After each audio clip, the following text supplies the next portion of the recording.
அத்தியாயம் 73 நிலவரை உள்கட்டமைப்பு மேம்பாடு. நிலவரை மான்ஸ்டர் மேம்பாட்டு அமைப்பு. ஞானம் பெற்றவுடன் டெய்கர் இந்த முறையை பெற்றார். சிஸ்டத்தை எப்படி ஆக்டிவேட் செய்வது என்று தெரிந்து நான் எடிசாவிடம் எப்படி கட்டளையிட்டேன். அனைவருக்கும் ஞானத்தை வழங்குங்கள். எனக்குக் கூட அது ஒரு குழப்பமான கட்டளையாக இருந்தது. அதனால் எனக்கு அதிக எதிர்பார்ப்புகள் இல்லை. எலும்புக்கூடு வில்லாளி பயிற்சியின் போது ஞானம் பெற்றுள்ளார். எலும்புக்கூடு வில்லாளரின் டஞ்சியன் மான்ஸ்டர் மேம்பாட்டு அமைப்பு திறக்கப்பட்டது. எலும்புக்கூடு மந்திரவாதி பயிற்சி பெறுபவரின் டஞ்சியன் மான்ஸ்டர் மேம்படுத்தல் அமைப்பு திறக்கப்பட்டது. சிறிது நேரத்திலேயே அசுரர்கள் ஞானம் பெறுவதைக் குறிக்கும் வகையில் எச்சரிக்கைகள் ஒவ்வொன்றாகத் தோன்றின. ஒரே ஒரு நிகழ்வுக்குப் பிறகு எச்சரிக்கைகள் நிற்கவில்லை. பயிற்சியின் போது பன்ஷி ஞானம் பெற்றுள்ளார். பன்ஷியின் டஞ்சியன் மான்ஸ்டர் என்ஹான்ஸ்மென்ட் சிஸ்டம் திறக்கப்பட்டது. எலும்புக்கூடு மாவீரன் ஞானம் பெற்றான். எலும்புக்கூடு நைட்டியின் டஞ்சியன் மான்ஸ்டர் மேம்படுத்தல் அமைப்பு திறக்கப்பட்டது. அரிதான 3- நட்சத்திர அரக்கர்கள் கூட ஞானம் பெற்று அமைப்பை திறந்தனர். எடிசா நிச்சயமாக திறமையானவள். ஞானம் பெறுவதற்கான கட்டளையை மிக எளிதாக தீர்க்க முடியும். ஆனால் எந்த வகையான பயிற்சி அதற்கு வழிவகுக்கிறது? ஸ்குவால் எப்படி ஞானம் பெற்றார் என்று எனக்குத் தெரியவில்லை. ஆனால் டெய்கர் அதை போரின் மூலம் பெற்றார். இப்போது விழிப்பூட்டல்களைப் பெற்ற இந்த நபர்கள் அனைவரும் பயிற்சி மூலம் ஞானம் பெற்றனர். எடிசா அவர்களை அவ்வளவு கடுமையாகத் தள்ளுகிறாரா? இல்லை. பயிற்சி மூலம் ஞானம் பெறுவது சாத்தியமா? அவ்வளவு எளிதாகவா? ஒருவேளை இந்த மேம்பாட்டு அமைப்பு ஏதோ ஒரு இலவச நிகழ்வாக இருக்குமோ? யோசித்துப் பாருங்கள். நான் என் திறன்களைப் பெற்றபோது 2 அமைப்புகள் நினைவுக்கு வந்தன. ஒன்று தற்போதைய மேம்பாட்டு அமைப்பு, மற்றொன்று நிலை அமைப்பு. இதைச் செய்தால் போதும், மேம்பாட்டு அமைப்பு சிறிது நேரத்தில் தீர்க்கப்படும். எச்சரிக்கைகள் தொடர்ந்து ஒலித்துக் கொண்டே இருந்தன. முதலில் எல்லாம் சீராகத் தெரிந்தது. ஆனால் விரைவில் ஏதோ விசித்திரத்தைக் கவனித்தேன். ஏன் இறக்காதவர்களுக்கு மட்டும் எச்சரிக்கைகள் தொடர்ந்து வருகின்றன? ஞானம் பெற்றதைக் குறிக்கும் எச்சரிக்கை இறக்காதவர்களுக்கு மட்டுமே தோன்றியது. பயிற்சியின் போது டென்னிஸ் ஞானம் பெற்றுள்ளார். டென்வர்ஸ் டஞ்சியன் மான்ஸ்டர் மேம்பாட்டு அமைப்பு திறக்கப்பட்டது. பெயரிடப்பட்ட தனித்துவமான அசுரர்கள் கூட ஞானம் பெற்றனர். மேலும் அவர்களும் இறக்காமல் இருந்தனர். நிலவரை மாஸ்டர் சரித்திரன் திறக்கப்பட்டது. டெய்கர் திறக்கப்பட்டது. புயல் திறக்கப்பட்டது. டென்னிஸ் திறக்கப்பட்டது. பன்ஷி 4 திறக்கப்பட்டது. ஸ்கெலிட்டன் நைட் 6 திறக்கப்பட்டது. எலும்புக்கூடு வாரியர் 21 திறக்கப்பட்டது. எலும்புக்கூடு மந்திரவாதி 7 திறக்கப்பட்டது. எலும்புக்கூடு வில்லாளன் 13 திறக்கப்பட்டது. எலும்புக்கூடு சோல்ஜர் 43 திறக்கப்பட்டது. எலும்புக்கூடு ஆர்ச்சர் பயிற்சியாளர் 27 திறக்கப்பட்டது. எலும்புக்கூடு மந்திரவாதி பயிற்சியாளர் 18 திறக்கப்பட்டது. இதன் மூலம் பல அசுரர்கள் ஞானம் பெற்றனர். ஆனால் நான் அதைப் பற்றி மகிழ்ச்சியாக இருக்க முடியவில்லை. என்னையும் ஸ்குவாலையும் தவிர அவர்கள் அனைவரும் இறக்காமல் இருந்தனர். மதிப்பெண்களிலும் ஒரு சிக்கல் இருந்தது. இப்போதும் கூட 4 நட்சத்திர அசுரனான டெய்கர் மிக உயர்ந்த தரத்தைப் பெற்றிருந்தது. மீதமுள்ளவை பெரும்பாலும் 1- நட்சத்திரம் மற்றும் 2- நட்சத்திர அசுரர்களைக் கொண்டிருந்தன. சில 3- நட்சத்திர அசுரர்களையும் கொண்டிருந்தன.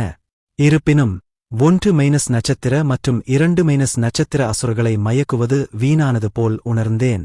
மயக்கக்கூடிய திறன்களை தியாகங்கள் மூலம் மட்டுமே பெற முடியும். மேலும் அவை 1- நட்சத்திர அசுரர்களுக்கு மட்டுமே பயன்படுத்தப்படுகின்றனவா? இது செலவு குறைந்ததாக இல்லை. இது ஒரு அவமானம். எடிசா அல்லது டெத் நைட் அதை பெற்றிருந்தால் நன்றாக இருந்திருக்கும். எடிசா அல்லது டெத் நைட் மட்டுமே மேம்பாட்டு அமைப்பைத் திறந்திருந்தால் அது ஒரு நல்ல ஒப்பந்தமாகக் கருதப்படலாம். ஞானம் பெறுவது நிச்சயமாக எளிதல்ல. மேம்பாட்டு அமைப்பு இறக்காதவர்களுக்கு திறந்திருந்தாலும் மொத்த எண்ணிக்கையுடன் ஒப்பிடும்போது அவை ஒரு சிறிய சதவீதமாக இருந்தன. இது ஏமாற்றமளித்தது. ஆனால் இது நான் தீர்க்கக்கூடிய ஒரு பிரச்சினை அல்ல. அசுரர்களை வாளை காட்டி மிரட்டி ஞானம் பெற கட்டாயப்படுத்தவும் முடியாது. அதற்கு பதிலாக வேறொரு விஷயத்தில் கவனம் செலுத்த முடிவு செய்தேன். என்ன பிரச்சனை இருக்க முடியும்? ஏன் இறக்காத அசுரர்கள் மட்டும் ஞானம் பெற்றார்கள்? நான் உடனடியாக ஏரியா 1 இன் திரையைத் தொட்டேன். அங்கு இறக்காதவர்கள் கூடியிருந்தனர். சில மகத்தான பயிற்சிக்கான எனது எதிர்பார்ப்புகளுக்கு மாறாக பகுதி 1 அமைதியாக இருந்தது. ஆர்ச் லிச் முன்பக்கத்தில் நின்றார். மற்ற அசுரர்கள் ஆர்ச் லிச்சின் கட்டளையின் கீழ் பயிற்சி செய்து கொண்டிருந்தனர். ஆர்ச் லிச் தனது கீழ் பணிபுரிபவர்களை நன்றாக கட்டுப்படுத்துகிறார் என்று தெரிகிறது. அனைவரும் ஆர்ச் லிச்சின் வார்த்தைகளை கீழ்ப்படிதலுடன் பின்பற்றினர். இந்த சம்பவத்தின் மூலம் ஆர்ச் லிச்சின் உண்மையான இயல்பை கண்டறிவது போல் உணர்ந்தேன். ஒரு உண்மையான தலைவர் இப்படித்தான் இருப்பாரா? ஆர்ச் லிச்சிற்கு இன்ஸ்பெக்டர் பட்டத்தை வழங்குவதற்கு பதிலாக அவருக்கு தலைமைத்துவம் போன்ற ஒரு பட்டத்தை வழங்குவது சிறப்பாக இருந்திருக்கும் அல்லவா?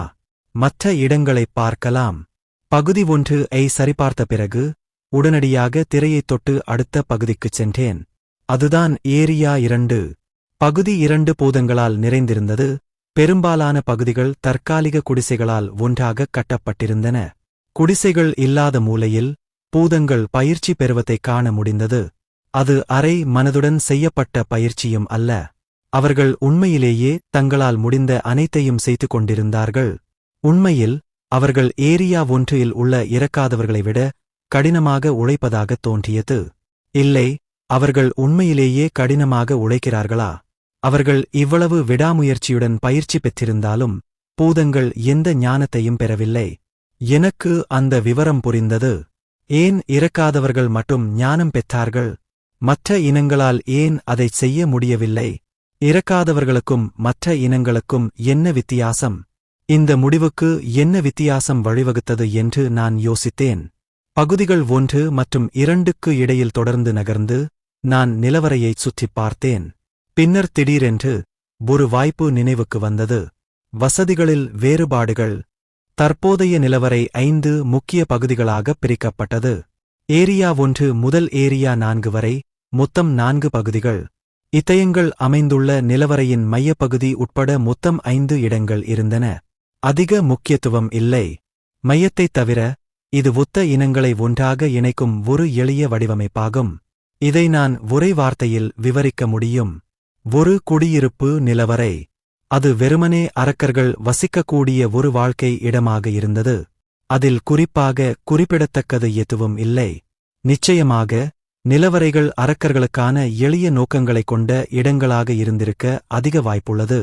ஆனால் நவீன சமுதாயத்தில் வாழும் என் பார்வையில் நிலவரையின் தற்போதைய தோற்றம் மிகவும் வெறிச்சோடியது போல் தோன்றியது. அது நவீனமாக இல்லாவிட்டாலும் நிலவரையின் உள்கட்டமைப்பை மேம்படுத்த வேண்டிய அவசியம் இன்னும் இருந்தது. இறுதியில் நிலவரையின் மேம்பாடு தவிர்க்க முடியாத தேர்வாக இருந்தது. ஆனால் உயர்தர நிலவரைகளில் ஏதாவது வித்தியாசம் உள்ளதா? இதுவரைக்கும் நான் நுழைந்த எல்லா நிலவரைகளுமே தரம் குறைந்தவைதான். நிலை சாளரம் இல்லாததால் சிறந்த நிலையில் தர நிலவரைதான் மிக உயரமானதாக இருந்தது. நான் ரேடன் கண்டத்தில் 2 வருடங்கள் வாழ்ந்தபோது கூட ஒரு போர்ட்டராக நான் நுழைந்த மிக உயர்ந்த தர நிலவரை வெள்ளி தர நிலவரைதான். எனவே உயர்தர நிலவரைகள் எவ்வாறு கட்டமைக்கப்பட்டன என்பது எனக்கு விரிவாக தெரியாது. குறைந்தபட்சம் தோராயமாகத் தெரிந்து கொள்வது பயனுள்ளதாக இருக்கும். அது என்னுடைய நிலவரை வளர்ச்சிக்கு பயனுள்ளதாக இருக்கும். ஆர்வத்தினால் நான் உடனடியாக தொடர்புடைய தகவல்களைத் தேடினேன். ஆனால் துரதிர்ஷ்டவசமாக நிலவரைகளைப் பற்றி அதிக தகவல்கள் இல்லை. கிடைக்கக்கூடிய தகவல்கள் அனைத்தும் குறைந்த தர நிலவரைகளைப் பற்றியது. மேலும் உயர்தர நிலவரைகளைப் பற்றிய எந்த தகவலும் நடைமுறையில் இல்லை. நிலவரை தொடர்பான தகவல்களை நான் தேடினாலும் கிடைத்தவை அனைத்தும் நம்பத்தகாத தகவல்கள் என்று தோன்றியது. சிறைச்சாலையில் மற்றொரு கொலை வழக்கு, வேட்டைக்காரனின் சடலங்கள் கண்டெடுக்கப்பட்டன. ஸ்கி. அவற்றில் விரும்பத்தகாத கட்டுரைகளும் இருந்தன. இந்த காலத்தில் இந்த வில்லன்கள் அதிகரித்து வருவதாகத் தெரிகிறது. இதுபோன்ற கட்டுரைகளைப் பார்த்தபோது அதிகாரம்தான் இறுதியில் முக்கியமானது என்பதை மீண்டும் ஒருமுறை உணர்ந்தேன். நான் தொடர்ந்து வலுவடைந்து வர வேண்டும். எனக்கு இப்போது தேவைப்பட்டது என் நிலவரையின் மேம்பாடுதான். அதனால் நான் என் ஸ்மார்ட்போனுக்கு திரும்பினேன். ஏரியா 1இல் தொடங்கி நிலவரைகள் வழியாக நான் முறையாகத் தேடினேன். முதல் தளப்பகுதி 1. மிட்பாஸ். டெத்நைட். டெத்நைட் மிட்பாஸாக இருந்த பகுதி 1 மற்றும் பெரும்பாலும் இறக்காதவர்கள் வசிக்கும் இடம். ஆனால் இந்த இடத்தை உடனடியாக மேம்படுத்துவதற்கு எந்த காரணமும் இருப்பதாகத் தெரியவில்லை. சரி, அவங்க இங்கே தூங்கக்கூட மாட்டாங்க. அதனால் அவர்களுக்கு பூதங்கள் போன்ற குடிசைகள் தேவையில்லை என்று தோன்றியது. முதலில் மற்ற பகுதிகளைச் சரிபார்த்துவிட்டு பின்னர் அதைப் பற்றி யோசிப்பது நல்லது என்று தோன்றியது. அடுத்து ஏரியா 2. முதல் தளப்பகுதி 2. மிட்பாஸ், கோப்லின் லார்ட். அது கோப்லின் பிரபுவின் கட்டுப்பாட்டின் கீழ் பல கோப்லின்கள் வாழ்ந்த இடம். நிச்சயமாக இந்த இடம் மிகவும் குறுகலாக இருந்தது. தனித்தனி வாழ்க்கை இடங்கள் தேவைப்பட்டதால் அறைகள் கட்டுவது இடத்தை இன்னும் இறுக்கமாக காட்டியது. முடிந்தால் இதை உடனடியாக தீர்க்க விரும்புகிறேன். அசுர அலையைச் சமாளித்த பிறகும் இன்னும் அபராதங்கள் மீதமுள்ளன. மான்ஸ்டர் சம்மனிங் அல்லது நிலவரை விரிவாக்கம் தொடர்பான பெரும்பாலான உள்ளடக்கத்தை என்னால் உடனடியாக பயன்படுத்த முடியவில்லை. அது ஏமாற்றமளித்தது. இப்போதைக்கு ஏமாற்றமடைந்ததால் எடிசாவுக்கு அவசரமாக ஒரு கட்டளை கொடுக்க முடிவு செய்தேன். பகுதி 2 இன்னும் கொஞ்சம் விரிவாக்க முயற்சிக்கவும். இவ்வளவு சொன்னாலே எடிசா தானாகவே வேலையைத் தொடங்கத் தூண்டுவாள். இப்போது விளையாட்டு அமைப்பை பயன்படுத்த முடியாததால் அனலாக் அணுகுமுறையை தேர்வு செய்ய முடிவு செய்தேன். அது நிலவரையின் அளவை விரிவுபடுத்த மனிதவளத்தை திரட்டுவது பற்றியது. எப்போது தண்டனை நீக்கப்படும் என்று தெரியாத சூழ்நிலையில் இதுபோன்ற ஒன்றைச் செய்வது சிறப்பாகத் தோன்றியது.